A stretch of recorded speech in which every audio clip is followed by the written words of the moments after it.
हा सत्संग संत रामपालजी महाराजांचा असून मराठी भाषिक भक्त समाजास सहज समजावे म्हणून हिंदी भाषेतून मराठी भाषेत रूपांतरित करण्यात आलेले आहे.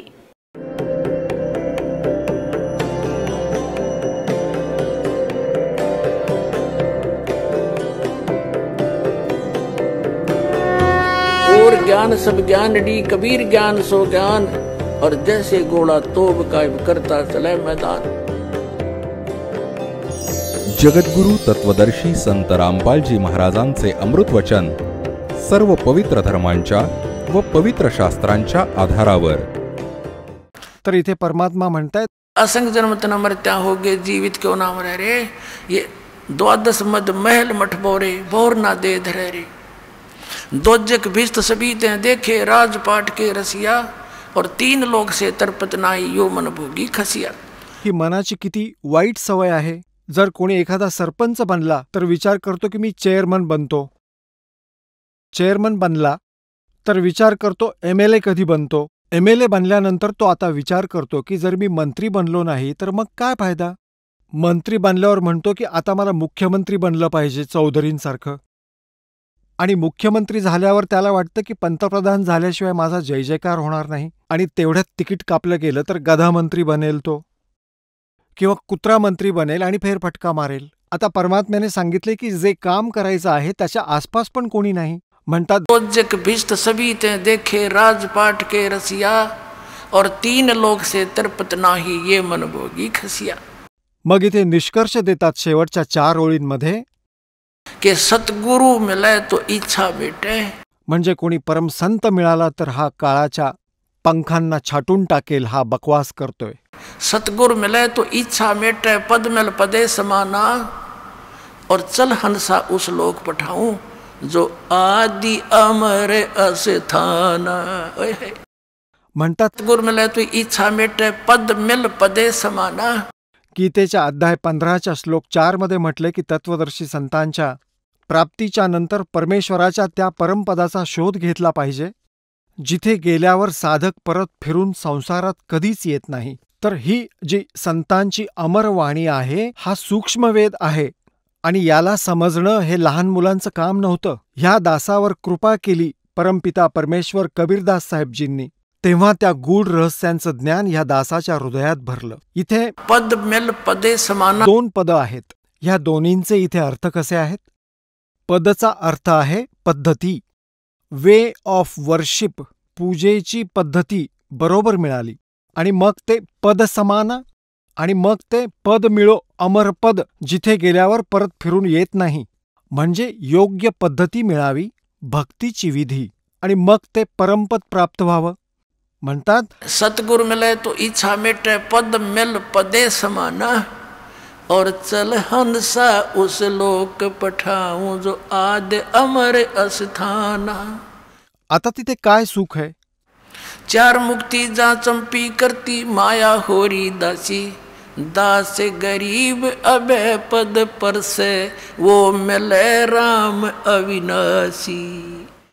4 मुक्ती नकली सुखांपासून तुम्हाला मुक्ती मिळते स्वर्गात जाऊन ती संपते. ते सुख सतलोकामध्ये तुमच्या चरणाशी सदैव पडून राहील आणि ते परम अक्षर ब्रह्म मिळेल ज्याची आम्ही साधना सांगू. बोलो सतगुरुदेव.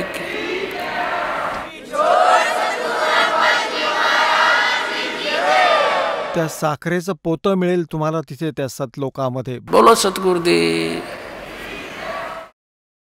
परमपिता परमात्मा पूर्ण ब्रह्म सर्व सृष्टी रचनाहार कबीर देवजी कबीर परमेश्वरजींच्या असीम कृपेने तुम्हा पुण्यात्म्यांना हा सत्संग ऐकण्याची सुसंधी प्राप्त झाली. सत्संगमध्ये आल्याने प्राण्याला ज्ञान मिळतं. मी कोण आहे, माझ्या जीवनाचा काय उद्देश आहे. सत्संगामध्ये येऊन ज्ञान मिळतं. मानुष जन्म पाय कर नहीं रटे हरि नाम जैसे कुआ जल बिना बनवाया क्या काम. राम नाम रटते रहो, राम नाम रटते रहो, जब तक घट में प्राण, कब हो तो दीन दयाल के है, भनक पड़ेगी कान। राम रटत कोड़ी भलो, चू चू पड़े जो चाम, ये सुंदर दे किस काम की, जा मुख नाही नाम। राम रटत दारिद्र भलो, टूटी घर की छान, वो कंचन महल किस काम के, जहाँ भक्ति नहीं भगवान। राम रटत कन्या भली, साकिट भलो न पूत, छेरी के गल में गलथना, जिसमें दूध न मूत। राम रटत दारिद्र भलो, टूटी घर की छान, वो सुंदर महल किस काम के, जहाँ भक्ती नहीं भगवान। सत्संगाला येण्याने समजतं की जर या मनुष्य जीवनाचा काही उद्देश असेल, मूळ, तर परमात्म्याची प्राप्ती, परमात्म्याची भक्ती करणे। आणि ज्या दुःखांना आपण रोज बघतो पशुपक्ष्यांच्या बरोबर, कशी त्यांची हालत आहे, आणि मग मनुष्य जीवनात आपण किती सुखी आहोत। आपण सुखी नाही आहोत, पण परमात्मा म्हणतात, झूठे सुख को सुख कहे ये मान रहा मन मोद, ये सकल चबीना काल का, कुछ मुख में कुछ गोद। पुण्यात्म्यांनो, आजचा हा जो सत्संग समारंभ चालू आहे, हा त्या शुभ दिवसाच्या निमित्तानं चालू आहे, ज्या दिवशी परमात्मा सतलोकातून चालत इथे काळाच्या लोकात आले होते। आणि काशीमध्ये, बनारसमध्ये एका लहरतारा नावाच्या तलावामध्ये कमळाच्या फुलात ते परमात्मा शिशुरूप धारण करून विराजमान झाले होते। पुण्यात्म्यांनो, सगळ्यात मोठी चुकीची समजूत जी आपल्यामध्ये पसरवली गेली होती की कबीर साहेब, कोणी म्हणत होते असे उत्पन्न झाले, कोणी काय काय सांगायचं, सच्चाईपासून दूर लोकवेदांच्या आधारे परमात्म्याच्या प्रकट होण्याच्या विषयी दंतकथा ऐकवत असत। वास्तविकता तुमच्या समक ह्या दासाने जी सांगितली ती सत्य आहे, आणि हे पूर्ण परमात्मा आहेत, सर्व सृष्टी रचनाहार आहेत, अनंत कोटी ब्रह्मांडांचे हे कुलस्वामी आहेत। पुण्यात्म्यांनो, आपण ह्या तत्वज्ञानाची नजरेने, डोळ्यांनी ज्यामध्ये ह्या काळाच्या लोकांना पाहाल, इथे एक दिवससुद्धा राहणं खूप दुःखमय आहे, कष्टमय आहे, आणि आपण असंख्य भोग भोगलेत इथे ह्या काळाच्या लोकात कष्ट करताना। आत्तापर्यंत आपल्याला त्या विकल्पाची माहिती नव्हती की याचा काही विकल्पही आहे, या जन्म आणि मृत्यूचे कष्टसुद्धा दूर होऊ शकतात। पुण्यात्म्यांनो, आपल्या सद्ग्रंथांमध्ये प्रमाण एक अशी भक्ती आहे की ती जन्म आणि मृत्यूच्या रोगाचा नाश करू शकते, परंतु त्याचं ज्ञान आपल्याला नव्हतं। ते ज्ञान देण्यासाठी परमेश्वर स्वतः येतात। पुण्यात्म्यांनो, परमात्म्याच्या विधानात लिहिलंय की तो परमेश्वर सतलोकामध्ये राहतो. सचखंडात त्या शाश्वत स्थानी राहतो. तिथून गती करून इथे येतात. आपल्या चांगल्या आत्म्यांना भेटतात. त्यांना उपदेश देतात, ज्ञान देतात.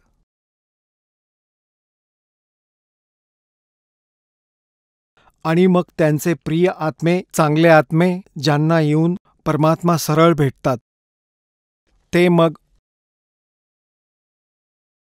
परमात्म्याच्या महिम्याला डोळ्यांनी पाहिलेलं वर्णन करतात. पुण्यात्म्यांनो, ज्यावेळी परमात्मा सतयुग, त्रेता आणि द्वापारयुगात आले, तो इतिहास नष्ट करण्यात आला. आता परमात्मा कलियुगात आले. आता परमात्म्याच्या कृपेने त्यांच्या काही लीला आपल्याजवळ उपलब्ध आहेत. त्या परमेश्वराने काय काय लीला केल्या, आणि मग आपण त्या सद्ग्रंथांमध्ये पाहिलं ज्यांना आपण प्रमाण मानतो. पवित्र चारही वेद, पवित्र श्रीमद भगवद्गीता, पवित्र पुराण, त्यांनीही समर्थन दिलं की कबीर परमात्मा आहेत. ते अशा अशा लीला करतात. ते कुठे राहतात, ते कसे आहेत.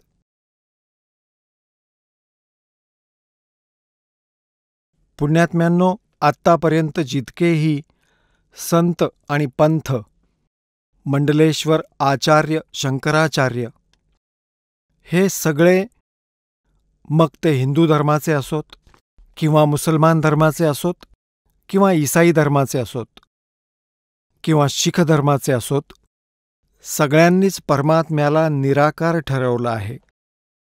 जेव्हा की आपल्या सर्व सद्ग्रंथांमध्ये परमात्मा साकार आहे, मानव सदृश्य आहे. आता पुण्यात्म्यांनो, ज्या महापुरुषांना हेच ज्ञान नव्हतं की परमात्मा कसा आहे, तर काय त्यांना त्याची प्राप्ती झाली असेल? नेव्हर, कधीच नाही. आता तुमच्याशी चर्चेत सद्ग्रंथांमधून प्रमाणित करतो. कोण आहे परमात्मा? कसा आहे तो प्रभू? तो साकार आहे की निराकार? सगळ्यात प्रथम तुमच्या समोर आणतो पवित्र बायबलला. ईसाई धर्मावर श्रद्धा ठेवणारे म्हणतात की गॉड इज फॉर्मलेस. परमात्मा निराकार आहेत. मुसलमान ह्या धर्माचे श्रद्धाळू म्हणतात परमात्मा बेचून आहे. बेचून म्हणजे निराकार. आणि कबीर साहेब म्हणतात, खोजत खोजत ठाकिया आर कहा बेचून. शोधता शोधता परमात्म्याला थकून गेले, हरून गेले. म्हणाले तो परमात्मा निराकार आहे, दिसत नाही. याच प्रकारे ह्या वेदांचे जाणकार म्हणून ओळखले जाणारे विद्वान, मानले जाणारे हिंदू धर्माचे हे आचार्य, शंकराचार्य, मंडलेश्वर, गुरु, संत, महंत, हेही सांगतात की परमात्मा निराकार आहे. आता पुण्यात्म्यांनो, हे आपले हिंदू धर्माचे जे आचार्य आहेत ते काय म्हणतायत की परमात्मा मूलभूत रूपात तर निराकार आहे, आणि जेव्हा ते पृथ्वीवर येतात सशरीर साकार होतात, जसे परमात्मा श्रीकृष्ण, श्रीराम, पण तसे मूलभूत ते निराकार आहेत. तर याला म्हणतात अज्ञान. लोकवेद, दंतकथा या धर्मगुरूंना विचारलं जाई की ब्रह्मा, विष्णू, महेश यांचेही जन्ममृत्यू होतात, तर हे म्हणायचे नाही. भगवान शंकर आणि भगवान विष्णू यांचा मृत्यू होत नाही. अजन्मा आहेत, सर्वेश्वर आहेत, महेश्वर आहेत, सर्व शक्तिमान आहेत आणि चारही वेद भगवान विष्णूचाच महिमा गातात. हा समागम चालू आहे की परमात्मा सतलोकातून चालत येतात. तर दास या सत्संगाच्या माध्यमातून हे दृढ करू इच्छितो की परमात्म्याचं पृथ्वीवर आगमन कसं झालं कलियुगात. जोपर्यंत आपण भगवंताला ओळखणार नाही पुण्यात्म्यांनो, आपण भक्ती करू शकत नाही, कुणी कितीही सांगो. आणि जेव्हा आपल्या हृदयात दृढ होतं की हा आहे भगवान, आणि मग दास तो उपाय सांगेल की ज्याने त्या महापुरुषांना मोक्ष मिळाला आणि ज्यांना तुम्ही मानता की हे महात्मा, हे महान आत्मा मुक्त झाले, त्यांनी कोणती साधना केली होती, कोणते मंत्रजाप केले होते, तर मग गोष्ट संपली. आणि तेच आपले सद्ग्रंथ सांगत आहेत की या मंत्राचा जप केला पाहिजे, नथिंग एल्स. आणि ज्या महापुरुषांनी परमात्मा मिळवला त्यांनी त्याच नामाचा जप केला. आणि कोण आहे परमात्मा, कुठे प्रमाण आहे त्याचं, कसा आहे तो भगवान? बस मग तर सगळ्या शंका दूर होतील. केवळ फक्त परमात्म्याची भक्तीच बाकी उरेल. मग तर उठता बसता चालता फिरता, जसे बसमधून जाताना 2-3 तासांचा प्रवास आहे, ट्रेनमधून जातायत, 24-24 तास 48-48 तास प्रवास करतात भक्त, येतात जातात. ह्या नामाचा जप चालता फिरता, बसमध्ये, ट्रेनमध्ये, गाडीमध्ये, शेतात मजुरी काम करताना, येता जाता, जेवढाही वेळ मिळेल मालिकचं स्मरण करा, आपलं कामही करा, राम पण भजा. एक पंथ दोन कामं. जसं या दासाला जेव्हा हे ज्ञान झालं आणि हा मंत्र मिळाला,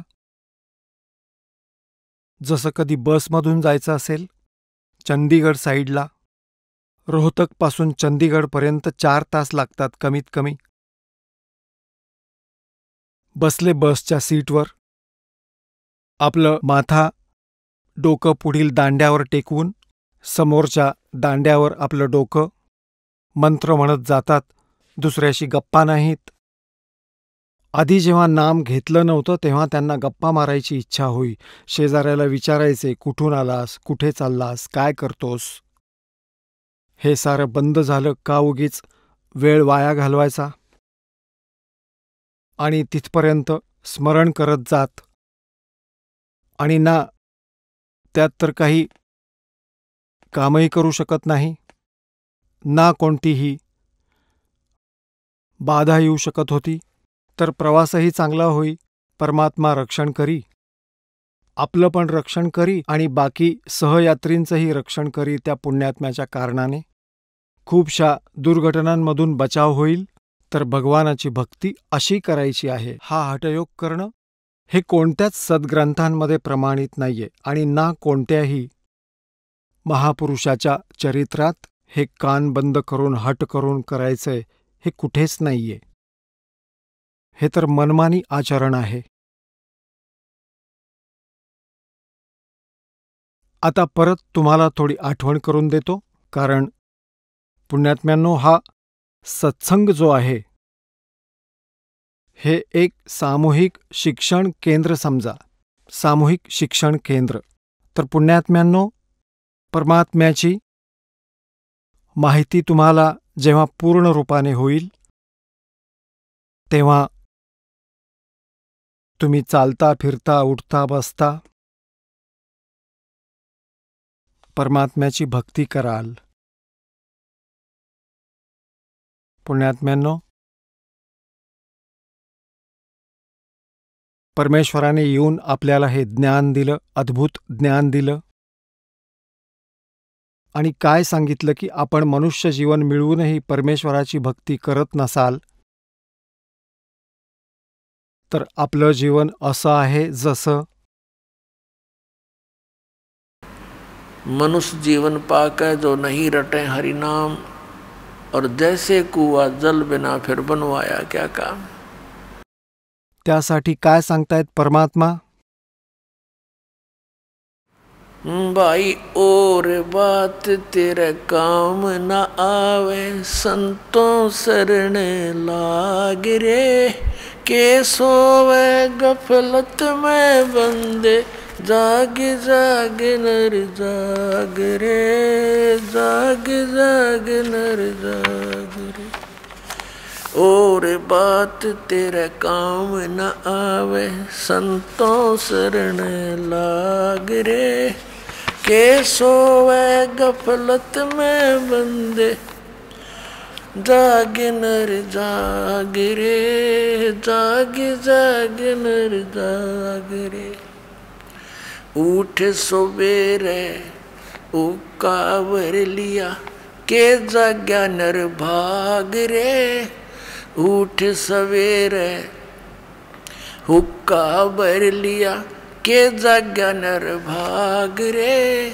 शुक्रम करा ना करी रे बंदगी, फूटे तेरे बाग रे, फूटे तेरे बाग रे। और बात तेरे काम न आवे, संतों शरण लाग रे। के सोवे गफलत में बंदे, जाग जाग नर जाग रे, जाग जाग नर जाग रे। इस तन सराय में जीव मुसाफिर, यो करता रहे दिमाग रे। इस तन सराय में जीव मुसाफिर, करता रहे दिमाग रे। रात बसेरा कर ले डेरा, चले सवेरा त्याग रे, चले सवेरा त्याग रे। और बात तेरे काम न आवे, संतों शरण लाग रे। के सोवे गफलत में बंदे, जाग जाग नर जाग रे, जाग जाग नर जाग रे। उमदा चोला बण्या अनमोला, ये लगे दाग पे दाग रे। उमदा चोला बण्या अनमोला, लगे दाग पे दाग रे। 2 दिन की गुजरान जगत में, क्यों जले बिरानी आग रे, क्यों जले बिरानी आग रे। और बात तेरे काम न आवे, संतों शरण लाग रे। के सोवे गफलत में बंदे, जाग जाग नर जाग रे, जाग जाग नर जाग रे। कुबद कांचड़ी चढ़री चत पे, तू ओया मनुष्य से नाग रे। कुबद कांचड़ी चढ़री चत पे, तू ओया मनुष्य से नाग रे। सूझे नहीं सजन सुख सागर, बिना प्रेम बैराग रे, बिना प्रेम बैराग रे। और बात तेरे काम न आवे, संतों शरण लाग रे। के सोवे गफलत में बंदे, जाग जाग नर जाग रे, जाग जाग नर जाग रे। अर सुमरे सो हंस कवावे, ये कमी क्रोधी काग रे। अर सुमरे सो हंस कवावे, ये कमी क्रोधी काग रे। भोरा न भर में विष के बन में, चल बेगमपुर बाग रे, चल बेगमपुर बाग रे। और बात तेरे काम न आवे, संतों शरण लाग रे। के सोवे गफलत में बंदे, जाग जाग नर जाग रे, जाग जाग नर जाग रे। शब्द सैन सतगुरु की पेछाणी, पाया अटल सुहाग रे। शब्द सैन सतगुरु की पेछाणी, पाया अटल सुहाग रे। नितानंद महबूब गुमनी, प्रगटे पूर्ण भाग रे, प्रगटे पूर्ण भाग रे। और बात तेरा काम न आवे, संतों शरण लाग रे। के सोवे गफलत में बंदे, जाग जाग नर जाग रे, जाग जाग। आता काय म्हणतायत? और बात तेरा काम नहीं आवे, संतों शरण लाग रे। क्या सोवे गफलत में बंदे, जाग जाग नर जाग रे। आता परमात्म्याने आम्हाला काय आठवण करून दिली आहे? मन नेकी कर ले, 2 दिन का मेहमान। मन नेकी कर ले, 2 दिन का मेहमान। मन नेकी कर ले, 2 दिन का मेहमान। जोरू लड़का कुटुम कबीला, 2 दिन का तन मन का मेला। जोरू लड़का कुटुम कबीला, 2 दिन का तन मन का मेला। अंत समय उठ चले अकेला, ये तज माया मंडान। मन नेकी कर ले, 2 दिन का मेहमान। मन नेकी कर ले, 2 दिन का मेहमान। कहाँ से आया कहाँ जाएगा, तन छूटे तब कहाँ समावेगा। कहाँ से आया कहाँ जावेगा, तन छूटे तब कहाँ समावेगा। आखिर तुझको कौन कहेगा, गुरु बिन आत्म ज्ञान। मन नेकी कर ले, 2 दिन का मेहमान। मन नेकी कर ले, 2 दिन का मेहमान। कौन तुम्हारा सच्चा साईं, झूठी है ये सकल सगाई।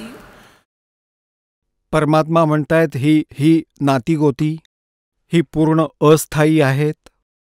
मृत्यू झाल्यानंतर ना ही तुमची ना तुम्ही त्यांचे. कौन तुम्हारा सच्चा साईं, झूठी है ये सकल सगाई। चलने से पहले सोच रे भाई, कहाँ करेगा विश्राम। मन नेकी कर ले, 2 दिन का मेहमान। मन नेकी कर ले, 2 दिन का मेहमान। रहट माल जो पनगट जो भरीता, आवत जावत भरे और रीता। रहट माल पर घट जो भरीता, आवत जावत भरे और रीता। जुगन जुगन तू मरता जीता, करवाले रे कल्याण।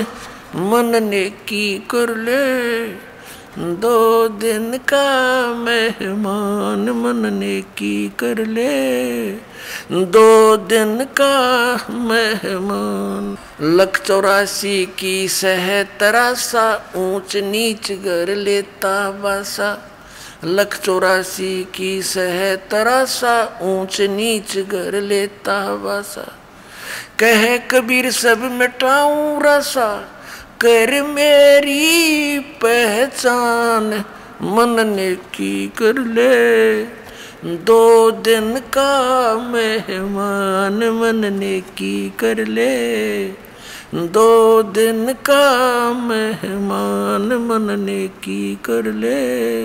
184 की सह तरासा, ऊंच नीच घर लेता बासा। 184 की सह तरासा, ऊंच नीच घर लेता बासा। कह कबीर सब मिटाऊं रसा, कर मेरी पहचान। मन नेकी कर ले, 2 दिन का मेहमान। मन नेकी कर ले, 2 दिन का मेहमान। आता पुण्यात्म्यांनो, परमात्म्याला आमच्यासाठी किती तळमळ आहे, कोणकोणत्या प्रकारे आम्हाला सावध करीत आहेत. आता परमात्मा म्हणतायत, जेव्हा कोणी व्यक्ती घरातून निघते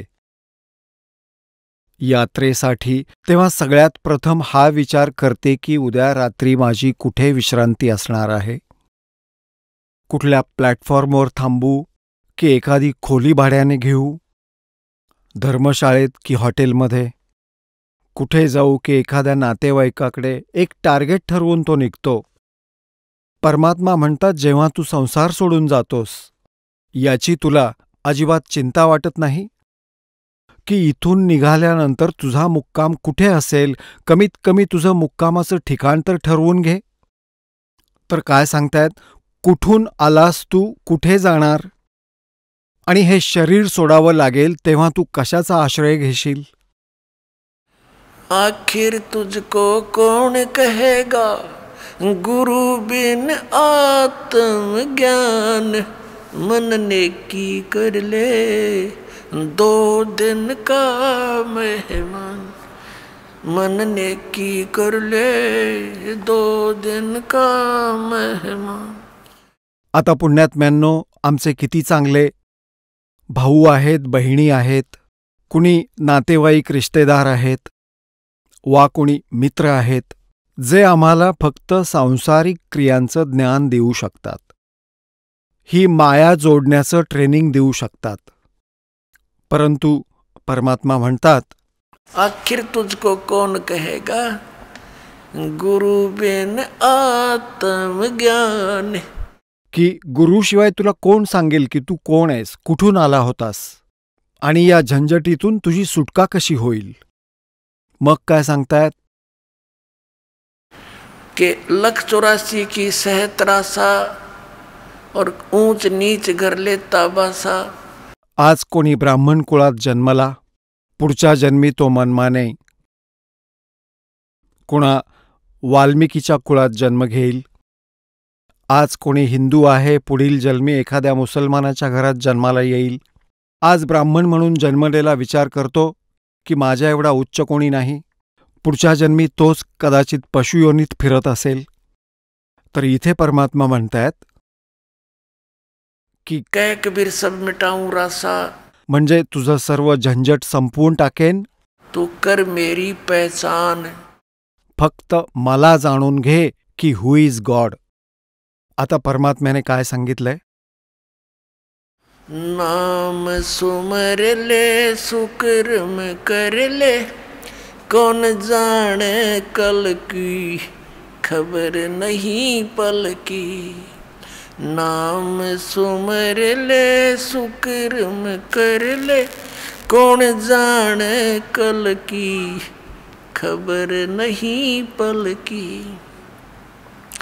कोडी कोडी माया जोड़ी और बात करे छल की.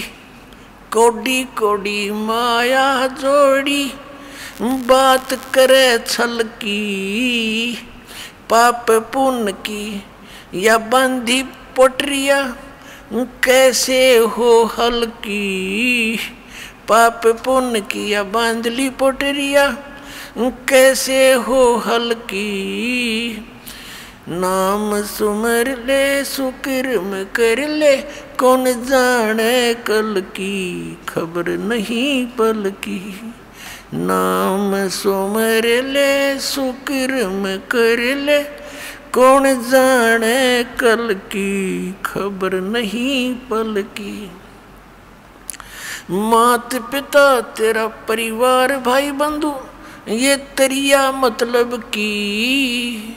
मात पिता परिवार भाई बंधु तरिया मतलब की. चलती बरिया कोई न साथी या मट्टी जंगल की खबर नहीं पल की. नाम सुमर ले सुकर्म कर ले, कौन जाने कल की खबर नहीं पल की. नाम सुमर ले सुकर्म कर ले, कौन जाने कल की खबर नहीं पल की। तारों बीच चंद्रमा जो झलके, तेरी महिमा झला झलकी।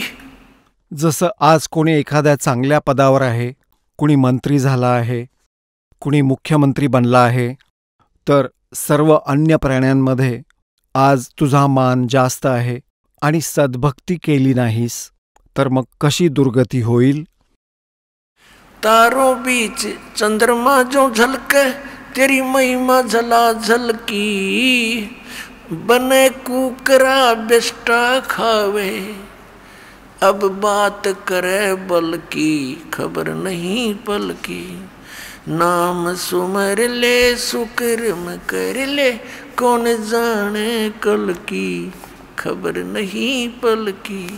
नाम सुमर ले, ये संसार रहन का सपना, ओस बूंद जल की। ये संसार रहन का सपना, ओस बूंद जल की। सतनाम बिन सब साधना, जैसे गारा दल दल की खबर नहीं पल की। नाम सुमर ले सुकर्म कर ले, कौन जाने कल की खबर नहीं पल की। नाम सुमर ले, अंत समय जब चले अकेला, आंसू ने ढल की। अंत समय जब चले अकेला, तेरे आंसू ने झलकी। कहे कबीर शरण गए मेरी, कहे कबीर शरण गए मेरी। हो रक्षा जल थल की खबर नहीं पल की। नाम सुमर ले सुकर्म कर ले, कौन जाने कल की खबर नहीं पल की। आता पुण्यात्म्यांनो, परमात्म्याने फायनल फैसला केलेला आहे की सतनाम बिन सब साधना, जैसे गारा दलदल की। आता दलदलीमध्ये माणूस चालतो, हे पाऊल उचलतो आणि दुसरं चिखलात रोततं, म्हणजे तिथंच्या तिथंच उभा राहून चालतो, पुढे जाऊ शकत नाही। तर जितक्या काही साधना आहेत, सतनामाशिवाय आपण अन्य मंत्रांचा जप करतो किंवा अन्य कोणती साधना करतो, ती आमची साधना म्हणजे दलदल चिखल आहे। आणि आज इथं पहा काळाचं कसं जाळं आहे। आज समजा सगळ्यांना मुलंबाळं आहेत, संतान संपत्ती आहे, चांगल्या सुविधा आहेत, आणि आम्ही हा विचार करतो की सगळं ठीकठाक चांगलं चाललं आहे, आणि एकावेळी एका क्षणात मृत्यू येतो वा आमची स्मृती जाते। स्मरण असेल तर वरवरचं असतं, आणि ज्या दिवशी ही गोष्ट मनात ठसते की न जाणो मला इथून कधी जावं लागेल, हे स्थान आपलं नाहीये। जोपर्यंत आपण इथे आहोत हे वेगळं की आपण एका शिष्टाचाराने राहतो, कारण की आपण भक्त आहोत, मनुष्य आहोत, आपसात प्रेमाने राहतो, पण जातानाची गोष्ट लक्षात ठेवावी लागते। आता काय सांगतायत परमात्मा के अंत समय जब चले अकेला, तेरे आंसू ने ढलकी। तुझ्या डोळ्यात अश्रू येतील की मी आता कुठे जाणार, माझं ठिकाण कोणतं? तर परमात्मा म्हणतात की कह कबीर शरण गए मेरी, तेरी हो रक्षा जल थल की। माझ्या शरण ये, तुझं सर्व रक्षण करील। हा संसार सोडून जाशील तेव्हा समोर भगवंताला उभा असलेला पाहशील, आणि म्हणतील की चल बाळा, आणि जहाजात बसवून घेऊन जातील। म्हणतायत आए हैं सो जाएंगे ये राजा रंग फकीर, एक सिंहासन चढ़के जा एक बांधे जात जंजीर। परमात्मा कबीर साहेब म्हणतायत, ह्या भरल्या परिवाराला तू सोडून जेव्हा जाशील आत्म्या, टकरा मारून मारून डोकं फोडून घेशील सद्भक्ती नाही केलीस तर। परमात्मा म्हणतायत हिडकी देते रोएगी सुरता जब तू चालेगी अकेली। सगळं इथेच सोडून जाशील तू, जमवलेली माया घरदार सगळं, आणि तुझी खबर घेतील तिथे यमाचे दूत। तर परमात्म्याला शरण आल्याने आम्हाला हा आधार मिळतो. आपण ह्या परमात्म्याच्या वाणीमध्ये ऐकलं, कहे कबीर सब मिटा दूं रासा तो कर मेरी पहचान. आपण परमात्म्याला ओळखू शकत नाही आहोत आणि आपण परमात्म्याला ओळखायला पाहिजे. तर पुण्यात्म्यांनो, आपण ज्या परमेश्वरांची भक्ती करत होतो ते कंप्लीट गॉड नव्हते, ते पूर्ण परमात्मा नव्हते. ते तर अक्षेत्रीय भगवान होते, मालिक होते. जसे प्रथम आपल्याला रामाची व्याख्या समजून घेतली पाहिजे. परिभाषा काय आहे परमात्म्याची, रामाची, प्रभूची, स्वामीची? एक साधंसं उदाहरण देतो. जसं राम म्हणा, साहेब म्हणा, गॉड म्हणा, अल्लाह म्हणा, हे सर्व त्या परमात्म्याचे उपमात्मक शब्द आहेत. आता जसं एक तहसीलदार पण साहेब म्हणून घेतो, डेप्युटी कमिशनर पण साहेब म्हणून घेतो, कमिशनरही साहेब म्हणून घेतो, मंत्री पण त्यांना पण साहेब म्हणतात, प्रधानमंत्र्यांनाही साहेब म्हणतात, मुख्यमंत्र्यांनाही साहेब म्हणतात. परंतु ह्या साहेबांच्या अधिकारांमध्ये फरक पडत जातो. तर तशाच प्रकारे आपण ह्या श्रीराम, श्रीकृष्ण, श्रीविष्णू, भगवान ब्रह्मा, शिवजी यांनाही भगवान राम म्हणतो आणि ब्रह्मला म्हणजे कालला पण राम म्हणतो. तर ते आपापल्या स्तराचे राम आहेत. जसे श्री ब्रह्माजी रजोगुण विभागाचे मंत्री, श्री विष्णूजी सत्वगुण विभागाचे मंत्री आणि श्री शंकरजी तमोगुण विभागाचे मालिक प्रभू स्वामी मंत्री.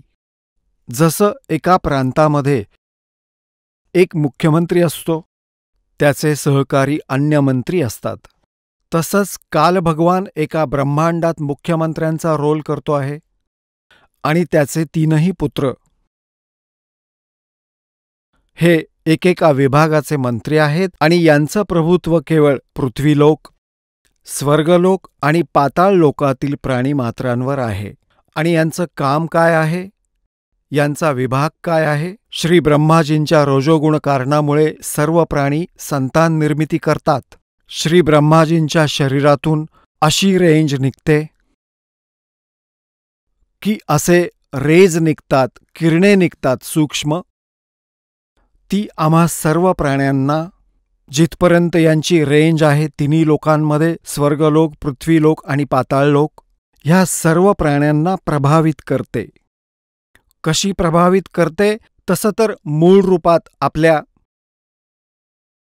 तिथे राजधानीत ते राहतात, आपल्या लोकात राहतात आणि त्यांच्या शरीरातून निघणारी ही किरणे, हे तरंग, हे रेज आपल्याला प्रभावित करतात. जसं एका घरात स्वयंपाकघर असतं, 3-4 कक्ष, तर स्वयंपाकघरात जर फोडणी घातली मिरचीची, त्या फोडणीचा वास जातो कुठे कुठे? निराकार रूपात, सूक्ष्म रूपात रेज पोहोचले कुठे? बाकीच्या खोल्यांमध्ये. अन्य व्यक्तींना सुद्धा शिंका येऊ लागतात. यामुळे काय झालं तर मूळ वस्तू स्वयंपाकघरात, तिथून निघणाऱ्या वासाने कुठे प्रभावित केलं? तर शिंका येऊ नयेत म्हटलं तर तसं होणार नाही. त्या शिंका, त्या वासाचा असा परिणाम झाला, असा प्रभाव पडला तर शिंका येणारच नक्की.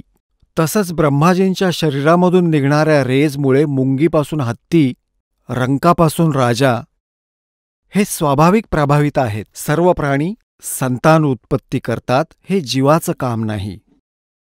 आणि हे का करतात हे सत्संगात आज आपल्याला सांगतो. जसं श्री विष्णूजींच्या सत्वगुणी शरीरामधून हे सत्वगुणाचे रेज निघतात, भगवान विष्णूजींच्या शरीरातून निघणारे रेज काय प्रभाव करतात? मोह, ममता, म्हणजे आपापसातलं बहीण भावाचं प्रेम, आई वडिलांचं प्रेम, पती पत्नीचा संबंध, प्रेम आणि संपत्तीचा मोह, हे जीवांच्या हातात नाही की ते स्वतःहून यापासून दूर होतील. अजिबात शक्य नाही. हा मोह सुटू शकत नाही. ह्या जीवांवर एक विशेष प्रभाव पाडलेला आहे आणि तमोगुणाशी तर आपण परिचित आहोतच, छोट्याशा गोष्टींवरनं मारामारी होते, खून पडतात.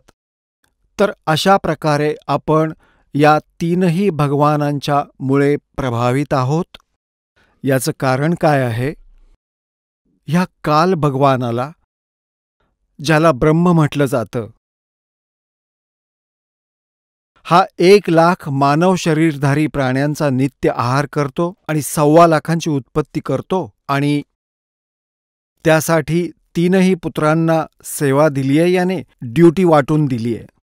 आणि स्वतः हा गुप्त असतो ब्रह्मांडाच्या अंतिम टोकावर. तिथे त्याने गुप्त स्थान निर्माण केलंय आणि तिथे तो आपली पत्नी दुर्गा समवेत राहतो आणि जेव्हा पाहिजे तेव्हा तिला या संसारात पाठवतात. ती समोर दर्शन देते, परंतु हा कधीच दर्शन देत नाही. प्रतिज्ञा केलेली आहे की मी कधीही आपल्या वास्तविक स्वरूपात कोणाच्याही समोर येणार नाही. श्रीमद भगवद्गीता अध्याय नंबर 7च्या श्लोक नंबर 24 आणि 25 मध्ये स्पष्ट केलं आहे.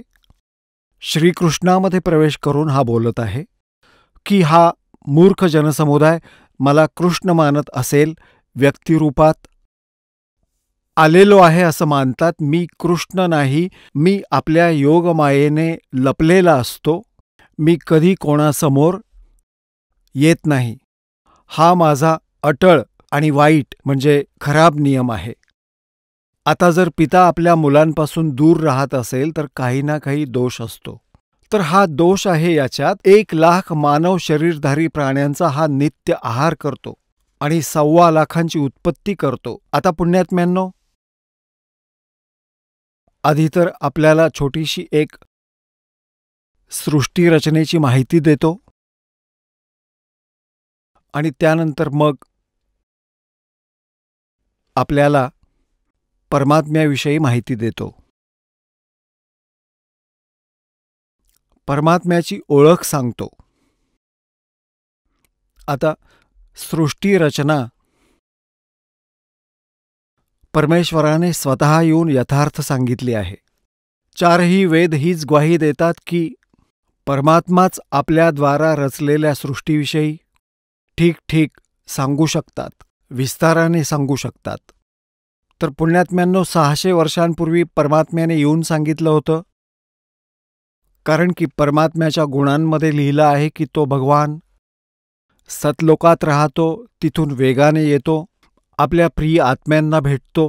तर त्यापैकी कोणाकोणाला भेटले होते? आदरणीय धरमदास साहेबजी, आदरणीय मुलुकदास साहेबजी, आदरणीय नानक साहेबजी, आदरणीय दादू साहेबजी, आदरणीय गरीबदास साहेबजी, गाव छुडाणी, जिल्हा झज्जर, हरियाणामध्ये, आदरणीय घिसादास साहेबजी, गाव खेकडा, जिल्हा मेरठ आणि उत्तर प्रदेश इथले.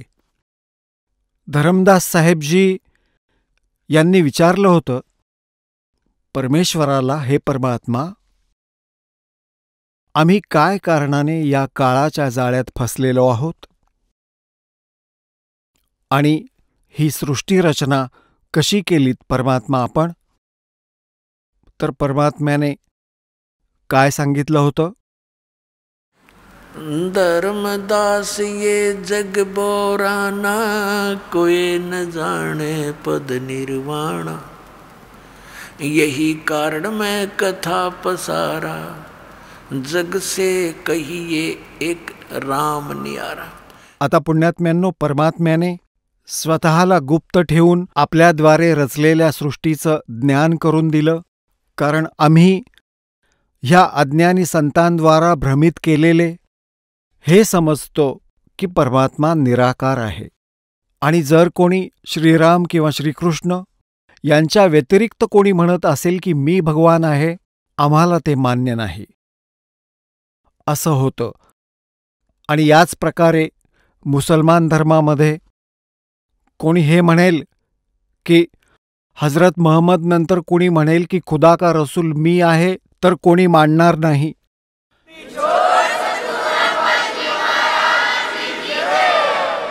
चला आता आपण त्या श्रद्धाळूंचे अनुभव जाणून घेऊयात ज्यांनी जगद्गुरु तत्वदर्शी संत रामपालजी महाराजांकडून नामदीक्षा प्राप्त केलेली आहे, तसेच त्यांच्याद्वारे सांगितलेल्या भक्ती मार्गावर चालत आहेत.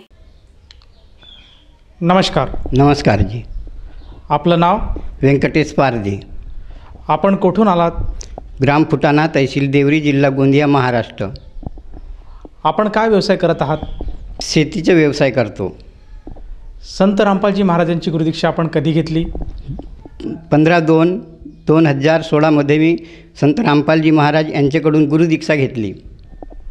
संत रामपालजी महाराजांकडून गुरुदीक्षा घेण्या अगोदर आपण व आपला परिवार कोणती भक्तिसाधना करत होतात? आमच्या वंशात परंपरेनुसार ब्रह्मा विष्णू महेश यांची भक्ती आम्ही करत होतो. बेलफूल चढवणे, नारळ फोडणे अशा प्रकारे हे आम्ही भक्ती करत होतो. उपवास व्रत करत होतो. जसं तुम्ही सांगत आहात की तुम्ही जी महाराष्ट्रात प्रचलित भक्तिसाधना आहे, जसं की मंदिरात जाणे, व्रतवैकल्य करणे, उपवास करणे, यासारख्या तुम्ही भक्तिसाधना करत होतात. मला असं विचारायचं आहे की ही भक्तिसाधना करत असताना अन्य कोणी साधू संतांकडनं आपण नामदीक्षा किंवा अनुग्रह घेतला होता का? हो, ही साधना करत असताना मी सर्वप्रथम तुलसीदासजी मथुरावाले यांच्याकडून नामदीक्षा घेतली होती. त्यांनी मला मंत्र दिला होता, निरंजन ओहम रारंग सोहम आणि सतनाम या मंत्राचा मी काही दिवसपर्यंत जप केला, परंतु यामुळं काहीच फायदा झालेला नव्हता. त्याच्यानंतर मी राम रहीम यांच्याकडून दीक्षा घेतली. त्यांनी सतपूरक अकालमूरत सबदस्वरूपी राम अशा प्रकारचा मंत्र दिला. त्याही मंत्राचा मी जाप केला. त्यानंतर मी आशुतोषजी यांच्याकडून दीक्षा घेतली. आशुतोषनी सांगितलं की सर्व देवाचे नाव पुष्कळ आहेत, त्याच्यामुळे मी नाम देत नाही. त्यानंतर मी मोतीरामजी महाराज साकोली तहसील भुगावाले यांच्याकडून नामदीक्षा घेतली. त्यांनी सोहम हा नाम दिला. सो आत आणि हम बाहेर अशा प्रकारे या नामाचा सुद्धा मी जप केला. जसं तुम्ही सांगत आहात की तुम्ही बऱ्याचशा साधुसंतांशी जुडले आणि त्यांच्याकडनं तुम्ही अनुग्रह घेतला, परंतु तुमचं पाहिजे असं समाधान झालं नाही. तर मला असं विचारायचं आहे की संत रामपालजी महाराजांबद्दल माहिती आपल्याला कशी मिळाली आणि आपण त्यांच्या साधनेत कसे जुडलेत? मी प्रवासाला जात असताना एका बस स्टॉपवर मला पर्ची चिपकवलेली दिसली. त्या पर्चीला मी वाचलं. तिथं लिहिलं होतं की ब्रह्मा विष्णू महेश यांचे आई वडील कोण, आणि हे जाणून घेण्याकरता माझ्यामध्ये जिज्ञासा उत्पन्न झाली. आणि जिज्ञासा उत्पन्न झाल्यामुळं मी ज्ञानगंगा ही पुस्तक बोलावली. या पुस्तकाचं वाचन केलं आणि त्यामध्ये मला रामपालजी महाराज यांच्याकडून म्हणजे भरपूर ज्ञान असं भरलेलं आहे असं मला वाटलं, आणि म्हणून मी संत रामपालजी महाराज यांच्याकडून पूर्ण दीक्षा घेतली. जसं की तुम्ही सांगत आहात की संत रामपालजी महाराजांनी जे ज्ञानगंगा नामक पुस्तक प्रकाशित केलं आहे, त्या पुस्तकाच्या माध्यमातून आपल्याला जे ज्ञान कळालं, त्या ज्ञानाच्या आधारे आपण संत रामपालजी महाराजांकडनं नामदीक्षा घेतली. तर या नामदीक्षेमुळे व या सद्भक्तीमुळे आपल्याला व आपल्या परिवाराला काय काय लाभ प्राप्त झालेत? सर्वप्रथम म्हणजे मला अध्यात्म कळलं, आणि अध्यात्म काय होते हे कळल्यामुळं मी या मार्गात रुची घेतली आणि नामोपदेश घेतला. त्यानंतर दुसरा लाभ म्हणजे असा झाला की मला नेहमी आपलं हे मुर्याद वगैरे व्हायचा, तो मुर्यादसुद्धा माझा नष्ट झाला. त्याच्यानंतर आर्थिक परिस्थिती पूर्वी हलाखीची होती, तीसुद्धा आता सुधारलेली आहे. माझ्याकडे एक कीटकनाशकाचं स्प्रे पंप मी कबाडीमधून 2 पंप आणून 1 पंप तयार केला होता, आणि त्या पंपाला एका बाजूला छेद होते बेल्ट लावण्याचे आणि दुसऱ्या बाजूला छेद नव्हते.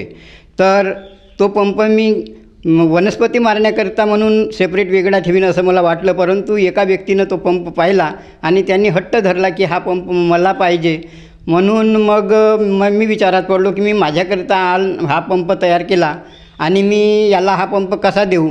परंतु त्यानं हट्ट धरल्यामुळं मी त्याला होकार दिला आणि म्हटलं हा पंप मी तुला पूर्णपणे तयार करून देणार, याला एका बाजूला होल नाही आहेत, तर ते होल पाडण्याकरिता मी वेल्डिंगवाल्याकडे जाणार व छेद पाडून आणणार व पूर्ण बेल्ट लावून देणार. परंतु असे 3-4 दिवस का 8 दिवस गेले. नंतर त्यांनी पुन्हा हट्ट धरला की मला कोणत्याही हालतीत उद्याच्या उद्या पंप पाहिजे.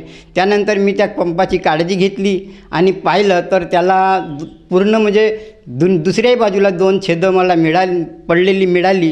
त्यामुळे मी आश्चर्यचकित होऊन गेलो आणि आपल्या भक्तमतीला सुद्धा विचारलं की याला तर मी ड्रिल मारण्याकरता नेणार होतो वेल्डिंगवाल्याकडे आणि याला हे छेद झाले कसे. त्यामुळं ती चुपच राहिली. परंतु मग माझ्या संपूर्ण लक्षात आलं की हा चमत्कार सर्व गुरुजींमुळे झालेला आहे आणि माझा विश्वास पुन्हा पक्का दृढ झाला. जसं की तुम्ही सांगत आहात की नामोपदेश घेण्या अगोदर आणि संत रामपालजी महाराजांनी जी सद्भक्ती दिली आहे त्याच्या अगोदर आपली आर्थिक परिस्थिती चणचणीची होती आणि आपल्याला रोगसुद्धा होता. तर तो रोग आणि ही जी आर्थिक परिस्थिती आपली सुधारली, आपल्याला चमत्कार बघायला मिळाले. परंतु मला प्रामुख्याने असं विचारायचं आहे की संत रामपालजी महाराजांच्या ज्ञानगंगेत तुम्ही वाहून घेण्या अगोदर ज्या अन्य साधू संतांशी जुडलेले होते, या साधू संतांकडनं जी आपण भक्ती घेतली आणि संत रामपालजी महाराजांची जी भक्ती आहे याच्यामध्ये काय फरक आहे? संत रामपालजी महाराज हे संपूर्ण शास्त्रीय ज्ञान देतात आणि ही भक्ती जी आहे ही संपूर्ण शास्त्रीय आहे. याच्या वेदामध्ये सुद्धा प्रूफ आहे. ऋग्वेद, सामवेद, अथर्ववेद, यजुर्वेद, त्याच्यानंतर कुराण शरीफ, बायबल, श्रीमद भगवद्गीता, म्हणजे सर्वच धर्माच्या आधारे ही भक्ती संत रामपालजी महाराज सांगतात आणि ही सत्यभक्ती आहे. सर, जसं की तुम्ही सांगत आहात की संत रामपालजी महाराज हे एकमेव संत असे आहेत की ते सद्भक्ती देतात, सत्साधना देतात. परंतु जो श्रोतावर्ग आपल्याला आज बघत आहेत किंवा जे साधक आहेत त्यांना कसं विश्वास पटेल की संत रामपालजी महाराज हेच खरे संत आहेत आणि तेच सद्भक्ती देतात? हे ओळखून घेण्याकरिता यजुर्वेदामध्ये सुद्धा प्रमाण आहे. अर्धरुचे उक्तानाम रूपम पदे आपनोक्ती निविद प्रणवे शस्त्रानाम रूपम पैसा आप्यते. जो वेदांच्या अर्धवाक्याला पूर्ण करून सांगतो तोच संत, तत्वदर्शी संत होय. गीतेमध्ये सुद्धा हेच सांगितलं आहे. तत्विधी प्रणिपातेन परिप्रश्नेन सेवया उपदेशांती ते ज्ञानम ज्ञानीन तत्वदर्शीन. तो तत्वदर्शी संत तुम्हाला सर्व ज्ञान सांगू शकतो. पूरा गुरु सोही कहावे, दो अक्षर का भेद बतावे, एक छुडावे एक लकावे, तो प्राणी निज घर को जावे, तोच पूर्ण संत होय. आणि पुन्हा गीतेमध्ये सुद्धा सांगितलं आहे की ऊर्ध्वमूलम अध्वशाकम स्वतम प्रावु अव्ययम छंदांसी यसे पर्णानीय तम वेदच्च वेदवीत. तो वेदवीत संत तोच होऊ शकतो की जो या संसाररूपी वृक्षाची पूर्णपणे ओळख देईल की वरती परमात्मारूपी जड आहे आणि खालती 3 गुणरूपी शाखा आहेत व ह्याचा विस्तारपूर्वक जो सांगू शकेल तोच तत्वदर्शी संत होय. सर, जसं की तुम्ही सांगत आहात की संत रामपालजी महाराज हे एक तत्वदर्शी संत आहेत आणि त्यांच्याकडनं नामदीक्षा घेतल्यामुळे मानवजीवनाचं कल्याण होतं. तर ह्या अनुषंगाने जे साधक किंवा जे श्रोतावर्ग आज आपल्याला बघत आहात त्या साधकांना आपण काय संदेश द्याल? मी त्या साधकांना संदेश तर देऊ शकत नाही, परंतु प्रार्थना करू शकतो आणि प्रार्थना करून सांगतो की यावेळी संत रामपालजी महाराज आपल्या मानव जन्माच्या कल्याणाकरिता आलेले आहेत. आपण त्यांच्याकडून सतभक्ती प्राप्त करून घ्यावी आणि आपल्या मोक्षाचा मार्ग मिळवून घ्यावा. सर, जर कोणा व्यक्तीला संत रामपालजी महाराजांची गुरुदीक्षा किंवा नाममंत्र घ्यायचा असेल तर ती व्यक्ती गुरुदीक्षा कशी घेऊ शकेल? ती व्यक्ती चॅनलवर जी पट्टी चालत असते तिथं नंबर आहेत, त्या नंबरवर संपर्क साधून आपल्या जिल्ह्याच्या ठिकाणी जे नामदान केंद्र आहे त्या केंद्राशी संपर्क साधून नामदान घेऊ शकतात. या नामदानाकरिता निःशुल्क व्यवस्था केलेली आहे. धन्यवाद. सत साहेब.